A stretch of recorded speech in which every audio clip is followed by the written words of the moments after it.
আসসালামু আলাইকুম। আজকে দেখাবো ছোলা বুট রান্না। আমরা প্রথমে তেলের মধ্যে পেঁয়াজ, কাঁচামরিচ দিয়ে পেঁয়াজটা ভেজে নিয়েছি। লাল, লাল হওয়ার পরে আমরা ১ চামচ আদা, ১ চামচ রসুন দিয়েছি। তারপরে এর মধ্যে আমরা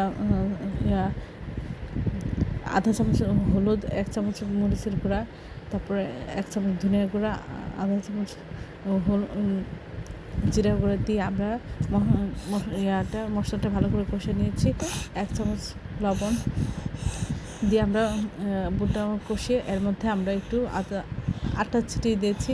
হোটেলে কিন্তু ওনারা মাখা করার জন্য একটু আটা ছিটিয়ে দিয়ে আপনারা চালিয়ে দিতে পারেন, নয়তো স্কিপ করতে পারেন।